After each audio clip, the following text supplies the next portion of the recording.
Ticket লাগে ticket লাগে যদি শনি দেওবাৰে অৰ্কিড উদ্যানলৈ যাওক। টিকট প্ৰত্যাশীক অৰ্কিড উদ্যানলৈ নিমন্ত্ৰণ কিয় অখিল গগৈৰ? নজনা নাম নুশুনা লোককো টিকট দিব নেকি ৰাইজৰ দলে? আজিৰ ৰাজনৈতিক প্ৰেক্ষাপটত ৰাইজৰ দলৰ ভেটি কিমান সবল? 21ৰ নিৰ্বাচনী ফলাফলে কি ইংগিত দিলে ৰাইজৰ দলক? নিৰ্বাচনৰ প্ৰাৰ্থীৰ টিকট দিবলৈ কোনোবাই এনেকৈ ফেচবুকৰ জৰিয়তে অনুৰোধ জনায়নে? তেনে ক্ষেত্ৰত টিকট দিয়াৰ নামত বেপাৰ মুকলি কৰিছে নেকি অখিল গগৈয়ে?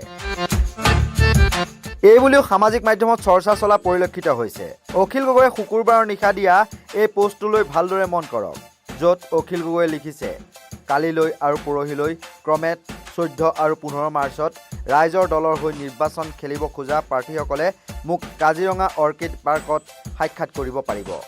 এই পোষ্টটোৰ তলত নেটিজনে ভালকৈ এধুৱন দিলে অখিল গগৈক। দীপুল শইকীয়াই কমেণ্ট কৰি কয়, আমি আগতে ভাবিছিলোঁ 20-25 বছৰৰ পিছত হ'লেও এদিন অখিল গগৈ অসমৰ মুখ্যমন্ত্ৰী হ'ব পাৰিব।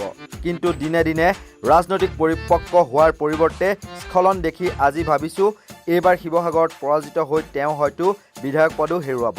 পিছে আমাৰে বেয়া লাগিব যদিহে প্ৰবলভাৱে বিৰোধীৰ ভূমিকা পালন কৰি বিধানসভাত শাসকীয় দলক উভতি ধৰা বিধায়কজন এইবাৰ সদনত নাথাকে।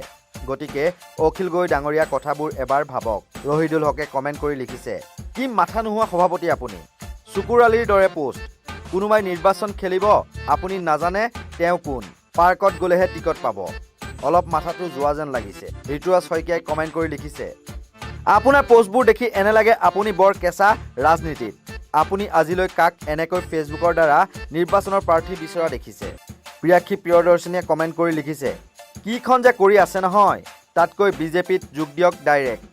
নীলমণি ফুকনে পোষ্টটোৰ তলত কমেণ্ট কৰি লিখিছে, হেৰি গগৈদেউ, দিয়া লোৱা এইবোৰ কৰি থাকোঁতে আপুনি নিজে হাৰিব। অৱশ্যে ভোট কেইটামান বিৰোধীৰ খহাব পাৰিব। পাহৰি নাযাব, জেলত থাকোঁতে আপোনাক মাকে শিৱসাগৰত ইনাই বিনাই বিনতি কৰাত কংগ্ৰেছীসকলেহে ভোট দি আপোনাক জিকাইছিল। মণ্টু শইকীয়াৰ মতে অখিল গগৈ নিজে জিকাটো কঠিন। মণ্টু পাংগিঙে আকৌ খেলিম বুলি ভাবিছিল, কিন্তু বহুতে তেওঁক কৈছে যে ধনকেইটা এনেই খৰচ হ'ব। শ্বাহ মিলন আহমেদে লিখিছে, ৰাইজৰ দলৰ MLA মাত্ৰ এজন, 2024ত যাতে শূন্য নহয় তাৰ চিন্তা কৰক। গোৱালপাৰা পূবত মণ্ডলৰ পৰাজয় নিশ্চিত। ধনজিৎ ডেকাই আকৌ কমেণ্টত কৰিছে এটা জৰুৰী ঘোষণা, সমূহ নাট্যপ্ৰেমী ৰাইজ, অঘাইটং অখিল নাটকখনৰ আৰু কেইটামান টিকট বাকী আছে। অসমৰ ইমূৰৰ পৰা সিমূৰলৈ ৰাইজৰ মাজত খলকনি অনা এই নাটকখনৰ প্ৰথম দৰ্শনীৰ মাত্ৰ কেইটামান টিকট বাকী আছে। আহক ৰাইজ আহক, পলম নকৰিব। চাহাবুদ্দিনৰ মতে বিজ্ঞাপন প্ৰচাৰ হৈ আছে, তাৰ মানে ৰাইজৰ দলত টিকট লোৱা মানুহ নাই নেকি? ধীৰাজ কুমাৰ নেওগৰ মতে হাউলি ৰাসৰ লটাৰী টিকটৰ ইয়াতকৈ বেছি ডিমাণ্ড আছে। আব্দুল নুৰ চৌধুৰীয়ে কৈছে, মানে কথাটো এনেকুৱা যেন বুজাইছে, টিকট লাগে টিকট, নাপায় দাদা, অলপটো পৰিপক্ক হওক। মনোজ্যোতি ফুকনৰ মতে এনে কাম নথকা কিছুমানক টিকট দি ভোট বিভাজন নকৰিব। আঞ্চলিকতাবাদ আমিও বিচাৰোঁ, কিন্তু যোৱা 5 বছৰত অসমত আপোনালোকৰ দৰে তৃণমূল লোকক ৰাজনৈতিক স্বাৰ্থত সংঘবদ্ধ কৰিবলৈ এনে কি কাম কৰিলে?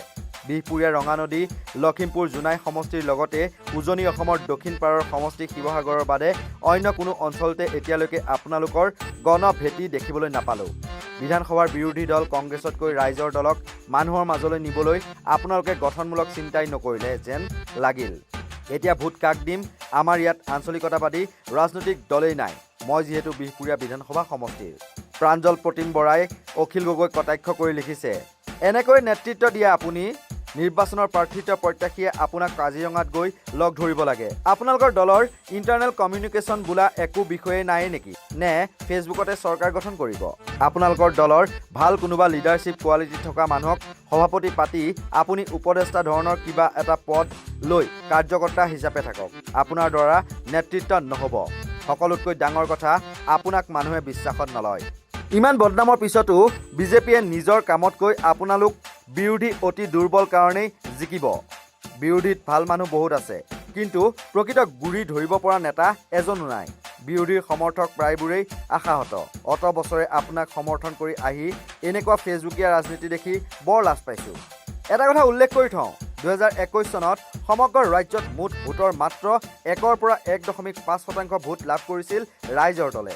একাংশ প্ৰাৰ্থীৰ অৱস্থা ইমানেই তথৈবচ আছিল যে তেওঁলোকে মাত্ৰ 2000ৰ পৰা 6000 ভোট লাভ কৰি নিৰ্বাচনৰ আমানত ধনো বাজেয়াপ্ত হ'বলগীয়া হৈছিল। News desk report, north east নাও।